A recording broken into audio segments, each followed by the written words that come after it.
Hello students, आज हम अपना लास्ट टॉपिक पढ़ रहे हैं। ठीक है, काफ़ी दिनों बाद मैं वीडियो डाल रहा हूँ आपके लिए। हम ज्वालामुखी के प्रकार पढ़ रहे थे। अब आते हैं ज्वालामुखी की सलाह करते हैं। उससे पहले यानी कि हम पृथ्वी के ऊपर जो सलाह करते बनती हैं वो पढ़ चुके थे ज्वालामुखी से। ठीक है, कि ज्वालामुखी जब विस्फोट होता है तो किस किस प्रकार क्या करते बनती है, यानी पृथ्वी के ऊपरी सतह पर। जो हम चीज़ पढ़ेंगे, जो ये सलाह करते हैं, ये पृथ्वी के आंतरिक भाग में बनती है। कहाँ पर बनती है? पृथ्वी के आंतरिक भाग में, है ना, वोल्केनिक लैंडस्टोन्स। ठीक है, कहाँ बनती है? पृथ्वी के आंतरिक भाग में। आंतरिक भाग में कैसे बनती है कि कई बार क्या होता है कि जो लावा होता है, सॉरी मैग्मा, है ना, तो उसका प्रेशर इतना ज़्यादा नहीं हो पाता है कि पृथ्वी की यानी जो ऊपरी जो परत होती है उसको यानी तोड़कर बाहर निकल सके। और बाहर नहीं निकल तब क्या होता है, लावा अंदर ही ठंडा हो जाता है। और जब अंदर ठंडा हो जाता है, जो आकृतियां बनती है उनके बारे में यानी कि हम अध्ययन करेंगे। अंतर्वेदी आकृति, अंतर्वेदी यानी कि अंदर ही अंदर यानी कि वो बन जाती है। ठीक है, तो सबसे पहले बैथोलिथ, लैपोलिथ, फैकोलिथ, सिल्क और डाई, ये कुछ आकृति हैं जो आपके यानी सिलेबस में दे रखी हैं। और यानी कि इन फ्यूचर में यानी कि आप आगे जब लॉन्ग टर्म पे यानी कि ग्रेजुएशन में और पीजी में यानी कि जब एजुकेशन लोगे, स्टडी करोगे, तब आपको यानी इनके बारे में और अधिक जानकारियां मिल पाएंगी।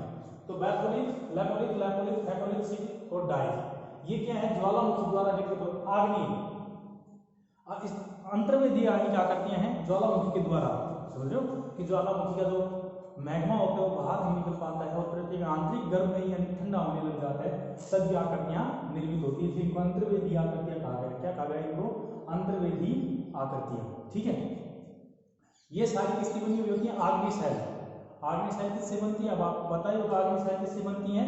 ज्वालामुखी से उनका निर्माण होता है, यानी ज्वालामुखी के द्वारा ये निर्मित होती है। तो बैथोलिथ है, इसकी जो आकृति होती है, जो मैंने यहाँ की जो आकृति बना रखी गुंबदार, है ना, गुंबद देखा होगा आपने, गुंबदगार होता है। जैसे आपने मंदिर के ऊपर से यानी चोटी जो आकृति देखी होगी, या कोई जैसे कहीं पे छतरी, किसी की स्मृति के लिए जो छतरियां बना देते थे पहले प्राचीन समय में, है ना, वो गुंबद आकार की यानी आकृति बनती है, तो वो होती है बैथोलिथ होती है। लैपोलिथ में क्या होती है? लहरनुमा होती है। ठीक है, तीसरी गुंबद आकार की आकृति होती है, लेकिन थोड़ी क्या होती है, इस प्रकार की आकृति होती है ना, यो करके, लहर नहीं बनती। लैपोलिथ होती है, ये उल्टा यानी प्याला, यू आकार का उल्टा होता है, उस प्रकार की आकृति बनती है। फैकोलिथ में क्या होती है? लहरनुमा आकृति बन जाती है। कैसी बन जाती है? लहरनुमा आकृति, इस प्रकार की आकृति बन जाती है। और सिल में क्या होती है? प्लेन यानी इस प्रकार जो बीम यानी कि हम जो अपने दरवाजे होते हैं उसके ऊपर एक सिल डालते हैं दरवाजे के ऊपर। ठीक है, तो उस प्रकार की आकृति यानी बनती है, उसको सिल कहते हैं। और डाई क्या होती है? ये बिल्कुल यानी कि राइट एंगल यानी कि, है ना, 90 डिग्री के कोण पर यानी बिल्कुल स्ट्रेट खड़ी होती है, तो क्या कहलाती है? डाई कहलाती है। क्या कहलाती है? डाई। तो यहाँ तक आपके समझ में आ गया कि बैथोलिथ, लैपोलिथ, फैकोलिथ, सिल्क और डाई है, ये सब क्या है? ज्वालामुखी द्वारा निर्मित यानी कि आकृतियां हैं, लेकिन कैसी है? अंतर्वेदी आकृतियां हैं। कैसी आकृतियां? ये अंतर्वेदी आकृतियां हैं। अब हम पढ़ते हैं बैथोलिथ सबसे पहले, है ना। तो बैथोलिथ की आकृति कैसी होती है? गुंबद आकार की होती है। ये जो दे रखी है मैंने आकृति बनाई है गुंबद आकार की, ये किसकी आकृति है? बैथोलिथ की। इसकी ये बैथोलिथ कह रहे हो। आंतरिक भाग में गहरी और गुंबदगार चट्टान होती है। ये क्या हो जाती है? चट्टान। और कौन सी चट्टानें होती हैं? आग्नेय होती है। कौन सी होती हैं? आग्नेय चट्टानें होती है। कौन सी होती हैं? आग्नेय शैल, ये चट्टान। ठीक है, ये सारी आग्नेय शैल है। क्या है? ये सारी आग्नेय शैल है, लेकिन कहाँ है ये? पृथ्वी के आंतरिक भाग में। ये दिखाई कब देती है भाई? हमें क्या पता है? ये लैपोलिथ है, बैकोलिथ है, फैकोलिथ है, या डाई है, या सिल है। समझ लो क्या होता है कि जब पृथ्वी की यानी जो सतह होती है, जो परत होती है, वो काल कालांतर में जब हट जाती है, तब ये यानी प्रकट होती है, तब दिखाई देती है। समझ गए? यानी पृथ्वी के जो ऊपरी जो परत होती है, क्रस्ट होती है, जो लेयर होती है, उसको यानी कि प्रेशर से, यानी जो मैग्मा होता है उसका प्रेशर इतना न्यून होता है कि उसको यानी कि जो लेयर होती है उसको यानी कि तोड़ नहीं पाता है। और तोड़ नहीं पाता तो आंतरिक भाग में ही जमना शुरू कर देता है, वहीं पर ठंडा हो जाता है।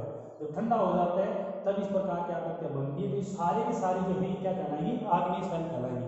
क्या कहलाएंगी? ये आग्नेय शैल कहलाएंगी। तो हम बैथोलिथ के बारे में पढ़ रहे थे, तो बैथोलिथ में हमने पढ़ा कि आंतरिक भाग में गहरी और गुंबदगार चट्टान है। ये कैसी है?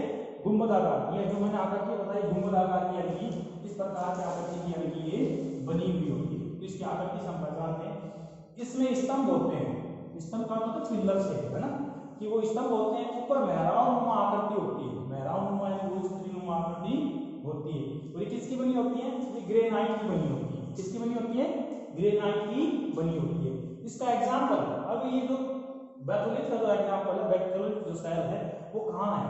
तो कनाडा की कोस्ट रेंज पर्वत श्रृंखला है, वहां पे यानी ये मिलता है। कनाडा की कोस्ट रेंज जो पर्वत श्रृंखला है वहां पे यानी कि आप इस प्रकार से आकर के यार ये बैथोलिथ जो आकृति है ज्वालामुखी द्वारा निर्मित आग्नेय शैलों को देख सकते हो। और कौन से देख सकते हो? बैथोलिथ। कौन से देख सकते हो? बैथोलिथ आग्नेय शैल जो कनाडा की कोस्ट रेंज पर्वत श्रृंखला है वहां पे यानी ये वो जो कोस्ट रेंज पर्वत श्रृंखला है वो सारी इसका एग्जाम्पल है। ठीक है, अब उसके बाद आते हैं लैकोलिथ। किस पे आते हैं? लैकोलिथ। देखिए बात ये लैकोलिथ के बारे में पढ़ेंगे हम कि लैकोलिथ होती है ये जो बैथोलिथ है हमारी उसी की आकृति में होती है, लेकिन बैथोलिथ क्या होती है ज्यादा गहराई में पाई जाती थी, लेकिन जो लैकोलिथ है ये कम गहराई में पाई जाती है, लेकिन ऊपर पाई जाती है। ठीक है, इसकी आकृति क्या होती है? मेहराब नुमा यानी कि गुंबदाकार की होती है, लेकिन ये कम गहरी होती है, छोटी होती है। इसकी जो आकृति होती है ये कम होती है, जबकि बैथोलिथ की आकृति थी वो ज्यादा बड़ी और ज्यादा गहराई में मिलती है। ये उत्तल नुमा होती है। समझो कैसे होती है? उत्तल नुमा। इसका तल है वो समतल होता है, यानी एक पाइप जो आग नली से नीचे से जुड़ा हुआ होता है, मैग्मा के भंडार से जुड़ा हुआ होता है। किसका? लैकोलिथ का। किसका जुड़ा होता है? लैकोलिथ का जुड़ा हुआ होता है। इसके एग्जाम्पल है कि जो आकृतियां हैं लैकोलिथ की जो आकृतियां कहाँ कहाँ पाई जाती है विश्व में? तो जैसे भारत के कर्नाटक के पठार में, समझ रहे हो, भारत का जो कर्नाटक का पठार है उसमें ग्रेनाइट चट्टानों की बनी हुई आकृतियां हैं, वहां पे पाई जाती है। छोटा नागपुर का पठार है वहां पे पाई जाती है। कोलोराडो का पठार अमेरिका में, उड़िया, मैसा, बोराट का पठार है, वो सारे इसी के एग्जाम्पल है। किसका एग्जाम्पल है? लैकोलिथ के। अब क्वेश्चन ये बनते हैं कि भाई जैसे छोटा नागपुर का पठार है वो ज्वालामुखी की किस अंतर्वेदी आकृति का उदाहरण है, या किस अंतर्वेदी आकृति के जैसा बना हुआ? तो कैसी आकृति का? लैकोलिथ की आकृति का। ठीक है, या फिर ये पूछ सकते हैं कि लैकोलिथ आकृति के निम्न में से किन क्षेत्रों में पाई जाती है? आपको एक नाम इधर से दे दिया जाए, जैसे कोलोराडो का पठार दे दिया जाए अमेरिका, फिर उसके बाद और दूसरे पठारों के नाम दे दिए जाए, या फिर और दूसरी जगहों का नाम दे दिया जाए। तो आप बताओ कहाँ का? कोलोराडो का पठार अमेरिका में यानी कि लैकोलिथ की आकृति पाई जाती है। इस प्रकार की ज्वालामुखी द्वारा निर्मित आग्नेय शैल पाई जाती है। अब उसके बाद आते हैं लैकोलिथ। ठीक है, कौन सी बात है? लैकोलिथ। तो लैकोलिथ की जो आकृति है हमने बताया था कि यानी कि एक आकृति होती है, जैसे हम कोई बर्तन लेते हैं उसके ऊपर कर देते हैं ना, तस्तरी नुमा जो प्याला होता है उसकी वैसे आकृति यानी जैसे मैंने दिखा रखी है आपको, इस प्रकार की आकृति होती है। मैग्मा का जमाव अवतल नुमा होता है या तस्तरी नुमा हो जाता है। ठीक है, और जहां पर तालाब अधिक पाए जाते हैं। अब जैसे मान लीजिए आकृति हो गई, यहाँ से यूं बन गई आकृति, बीच में जो गहराई है खाली है यहाँ पे, उसमें क्या हो जाएगा? जल भर जाएगा। तो कैसे हो गई? तालाब की आकृति। जहाँ तालाब अधिक पाए जाते हैं वहां उन क्षेत्रों में लैकोलिथ की आकृति मिलती है। एग्जाम्पल के लिए है आंध्र प्रदेश और तमिलनाडु भारत के। ठीक है, जहाँ पे यानी आपको लैकोलिथ आकृति के यानी कि एग्जाम्पल अच्छे से मिल सकते हैं। ये आकृति प्रकट कब होती है? ये प्रकट जब होती है जब पृथ्वी की जो लेयर है परांतक यानी वहां से हट जाती है, तब यानी कि प्रकट होती है। ओके, अब उसके बाद आते हैं फैकोलिथ। किस बात है? फैकोलिथ है ना, फैकोलिथ।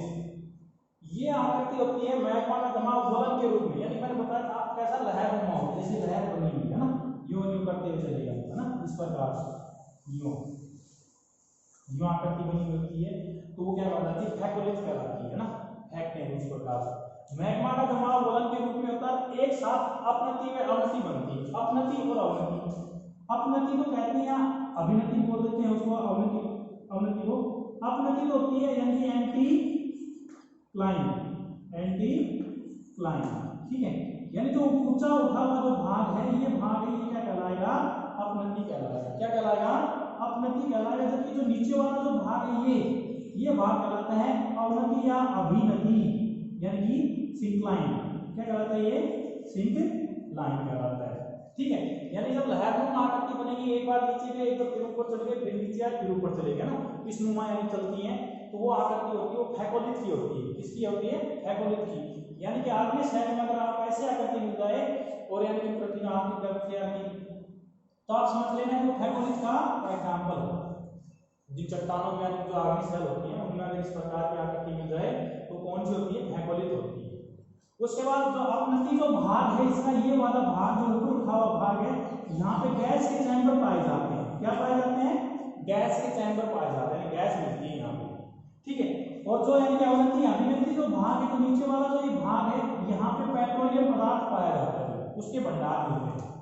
कौन सी आकृति में? फैकोलिथ में। कौन सी आकृति में? फैकोलिथ की आकृति होती है, उसमें यूएसए का उटाहा प्रांत, यूएसए का उटाहा प्रांत है वो फैकोलिथ जो है कि शहर है उसका सबसे सटीक उदाहरण है। यूएसए का उटाहा प्रांत है, एक जगह है यूएसए में, तो यानी कि वो क्या है, इसका सबसे अच्छा एग्जांपल है किसका? फैकोलिथ का।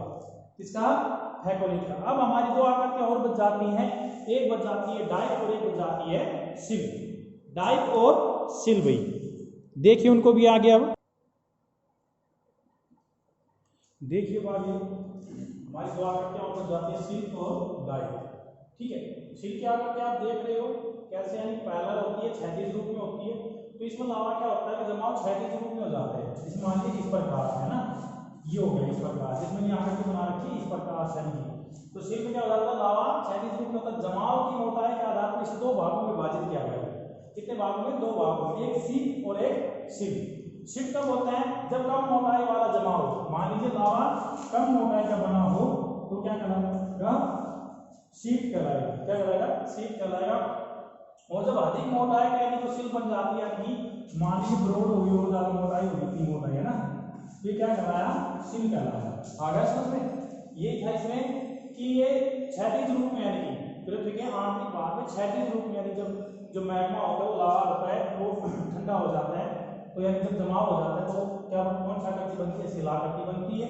इसको दो भागों में बांट रखा है, एक सीप और एक सिल। सीप कब होती है? जब कम मोटाई वाला जमाव होगा तो उसको हम सीप कह देते हैं, और जब यानी कि घने मोटाई वाले जमाव हो जाते हैं तो उसको सिल कह देते हैं। इंग्लैंड की विंड्रॉक्स और साउथ अफ्रीका में काऊ इसके एग्जाम्पल है ना, यानी कि इंग्लैंड की विंड्रॉक्स और साउथ अफ्रीका में जो काऊ है, यानी कि जो क्षेत्र है, जो चट्टाने हैं, जो पर्वत है, वो यानी कि सिल वाली सिल जो ज्वालामुखी यंत्र जो आकृति है उसके अच्छे उदाहरण। उसके बाद आता है डाइक।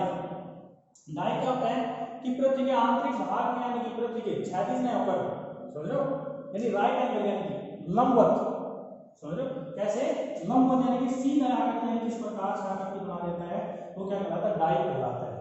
जब लावा का प्रभाव द्रावण में धरातल के लगभग समकोण होता है, यानी कि राइट एंगल बनाता है, तब यानी कि आकृति बनती है। जब ये ठंडा होता है, दीवार की भांति यानी संरचना बनाता है तो डाइक कहलाता है। जैसे मान लीजिए दीवार है, स्पोर्ट्स कीजिए, अब ये हमारे यानी हाथ के ऊपर यानी कैसे खड़ी है? बिल्कुल इस पे राइट एंगल में खड़ी हुई है, ये ना 90 डिग्री का एंगल बना रही है, तो यानी कि क्या हम इसको क्या कह सकते हैं? डाइक आकृति कह सकते हैं। तो इसी प्रकार की जो आकृतियां बनती है पृथ्वी के आंतरिक भाग में, वो क्या कहलाती है? डाइक कहलाती है। ज्वालामुखी के द्वारा जब यानी कि मैग्मा ठंडा हो जाता है तब।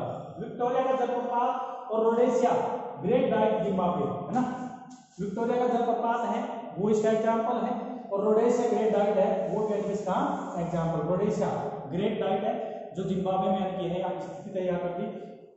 तो ये थी आपकी यानी कि पृथ्वी के आंतरिक भाग में बनने वाले ज्वालामुखी के यानी कि लावा मैग्मा से जो आकृतियां बनती है, वो जो आंतरिक पृथ्वी के अंदर ही बन जाती है आकृतियां, और कालांतर में जब पृथ्वी की लेयर हटती है तब ये आकृतियां सामने आती हैं। तो आपका जो टॉपिक था पृथ्वी की आंतरिक संरचनाएं, ये कंप्लीट होता है। ठीक है, इसके क्वेश्चन आंसर हम आपको सेंड कर देंगे।